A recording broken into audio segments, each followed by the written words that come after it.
Aí está Ailton Krenak, é um indígena, escritor muito conhecido em Brasil, que acaba de ser elegido pela primeira vez na história do país, membro da Academia Brasileira de Letras.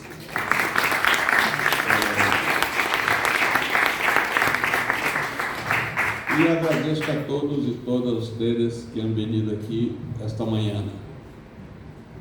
Para mim, uma emoção haver esta possibilidade de apresentar os 3 livros aqui, sendo que um ha sido editado em México, mas os 3 livros têm muito a ver com minha trajetória de vida. E vou falar primeiro deste livro que se chama Se o Marxismo Todavia é Útil. Esse é um livro que nasceu em 1985, quando já terminava a ditadura em Brasil. Havia uma disciplina obrigatória nas escolas de secundária que era Organização Social e Política de Brasil. Era uma disciplina imposta por la ditadura militar. Então, um editor me chamou e disse: queremos meter-nos aí nesse tema, pero fazer um livro ao revés, contra a ditadura militar. Um livro progressista, de esquerda. E tu pode fazer esse livro, e eu necessito que tu lo haga em um mês. Bueno, um mês, eu tenho muita facilidade de escrever, né? Por isso tenho mais de 70 livros publicados. E aprendi esta facilidade em o periodismo. Então, o periodismo me ha dado muita facilidade. Pero eu digo, um mês, há que criar condições excepcionais. E naquele tempo não havia internet. Então, você teria que fazer investigações em biblioteca, toda uma bibliografia. Enfim, ele criou as condições e, efetivamente, um mês, o livro pôde ser levado à prenta. E o livro teve muita repercussão, ha vendido quase 1 milhão de exemplares, ha sido adotado por muitas escolas, e não somente de secundária, incluso em universidade, nível superior. Mas houve muitas manifestações em o país contra o livro. Em São Paulo mesmo, o alcalde proibiu a utilização do livro nas escolas. Em uma cidade do sul do Brasil, houve uma manifestação de professores e padres de los alunos em la calle contra o livro, por ser um livro que ensinava comunismo, subversão e tudo isso. Enfim, de qualquer maneira, essas manifestações fizeram mais propaganda do livro, o que muito me agradou, porque muita gente começou a conhecer e ter curiosidade. Então, há uns poucos anos, eu revisei esse texto, quitei muitas coisas que eram próprias daquela época dos anos 80, e fiz esta adaptação, e a gente aí de Morena, em México, teve interesse de publicá-lo, e logrou que a Fundação Rosa Luxemburgo criasse também as condições editoriais. Agradeço muito o Mário, a Daniela, por haver traído este livro aqui. Eu ha traído aqui a edição brasileira, né? Ha dado a muitos companheiros aqui, mas muitas vezes a gente não tem facilidade de ler português do Brasil. O segundo livro que quero comentar é esse livro, Por uma Educação Crítica e Participativa.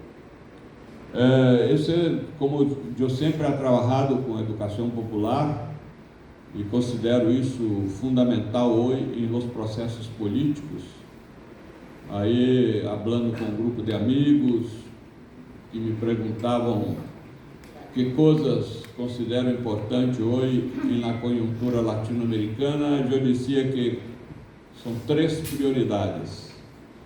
La primera, educación política del pueblo; la segunda, educación política del pueblo; la tercera, educación política del pueblo. E não somente em los países capitalistas, também em Cuba, considero fundamental um trabalho intenso de educação política do povo. Ou seja, se nós outros que vivemos em um planeta hegemonicamente dominado por la ideologia capitalista, sofrimos diariamente, 24 horas ao dia, uma deseducação política. Então, para enfrentar isso, temos que estabelecer métodos muito eficazes, muito pedagógicos, para que a gente tenha uma consciência crítica hacia este sistema necrófilo, este sistema imperialista, criminoso, criminal, que hoje se impõe em o mundo, em o planeta. Então, eu creio que esse é um desafio. Então, aí há vários textos que se há reunido sobre trabalho de educação popular, de educação política, de educação crítica, para ajudar a gente, professores, educadores, militantes partidários, sindicais, de movimentos populares, pastorales, de las igrejas, em esse trabalho crítico. E por fim, esse Jesus militante, que Idael apresentado aqui muito bem, é um livro que há tempo me inquieta muito a ideia de que a gente faça uma leitura bastante antiquada da Bíblia, sobretudo dos Evangelhos. Ou seja, há uma leitura que já os novos métodos de investigação não se justificam.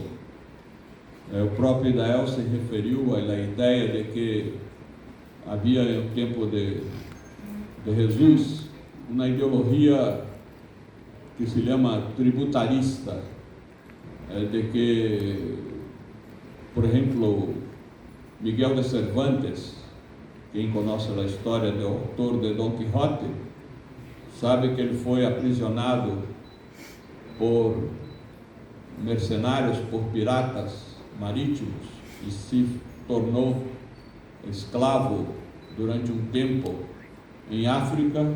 Então, depois foi resgatado, pagaram para liberá-lo, e ele pôde voltar à Espanha e fazer a sua obra.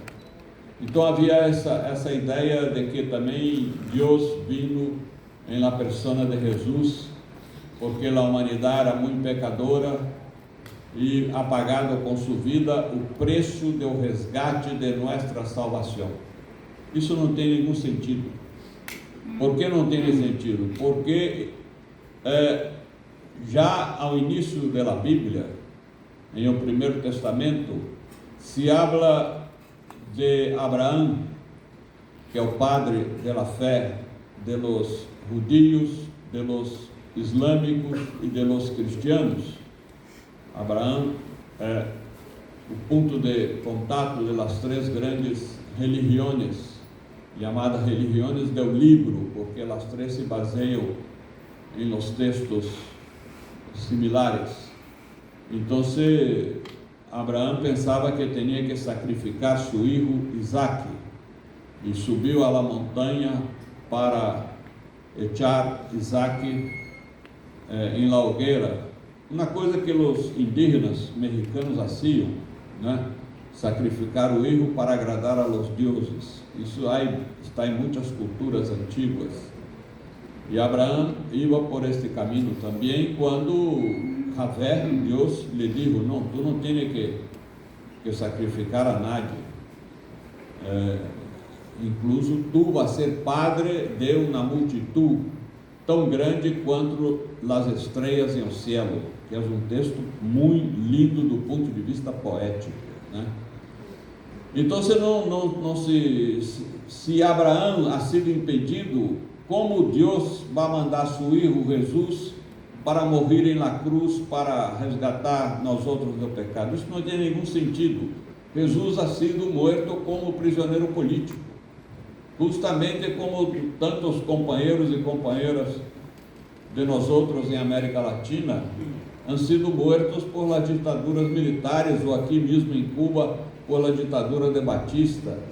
Ha sido aprisionado, torturado, levado a juízo por dois poderes políticos e morto em la cruz, que era a pena de morte de los romanos, porque naquele momento a pena de morte de los judíos era las piedras, echar las piedras, pero lapidação. E nesse momento a lapidação estava proibida por as autoridades romanas que dominavam Palestina. Então se aplicou a pena do Império Romano, que era a cruz. Então eu quis resgatar isso, mas resgatar muito mais, porque em verdade, eu ha dito que eu pongo Jesus muito humano. Não sou eu que pongo, Marcos puso Jesus muito humano. ¿Por quê? Porque Marcos ha sido o primeiro a escrever sobre Jesus. De los 4 evangelhos, o mais original é de Marcos, portanto, que está mais cerca do Jesus histórico e que traduz muito bem o que ha sido esta militância de Jesus por um projeto político civilizatório que ele chamava Reino de Deus, por uma razão muito evidente, porque vivia em reino de César, vivia uma sociedade monárquica, então tenderia que utilizar uma linguagem política própria do contexto em que ele vivia. Então, agora estou trabalhando os outros 3 evangelhos, Evangelho de Mateus, Evangelho de Lucas e Evangelho de Juan, para terminar, dar conta dessa tetralogia. Então, isso agradeço muito a los editoriales de México e aqui de Cuba por o esforço que fizeram para sacar esses livros. Eu sei as dificuldades que vive esse país, a falta de papel e a importância de aplicar o dinheiro em alimentação.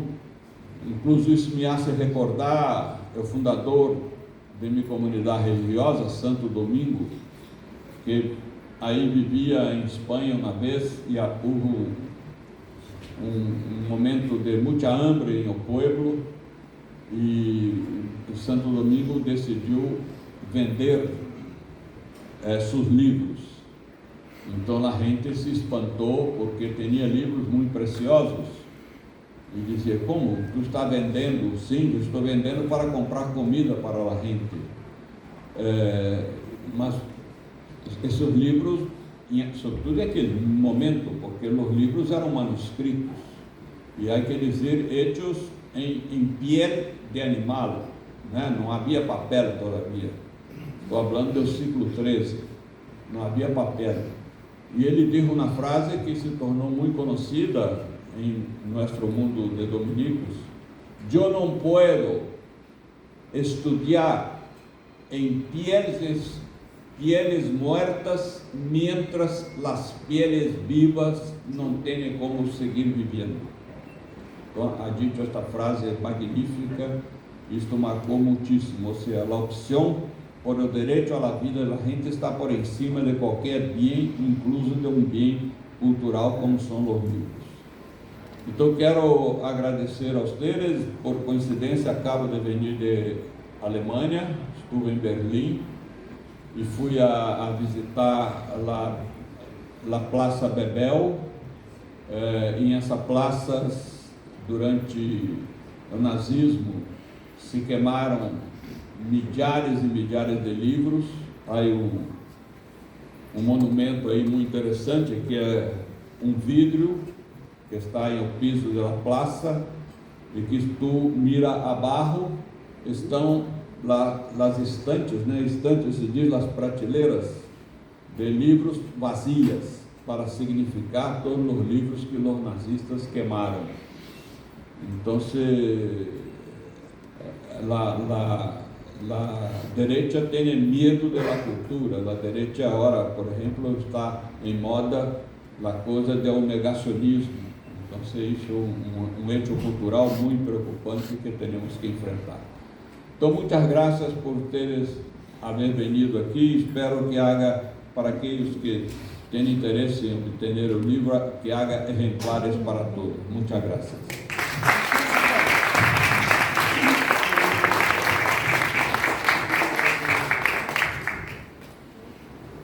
Muchísimas gracias a Beto, siempre es un regalo escucharle, ¿verdad? Y sí, efectivamente vamos a tener disponible Jesús Militante, el libro también de pedagogía, y Morena ha traído, o sea, el Instituto Morena y la Brigada para Leer en Libertad han traído también algunos ejemplares de Todavía es útil el marxismo. Les agradecemos mucho, no sé si alguien quiera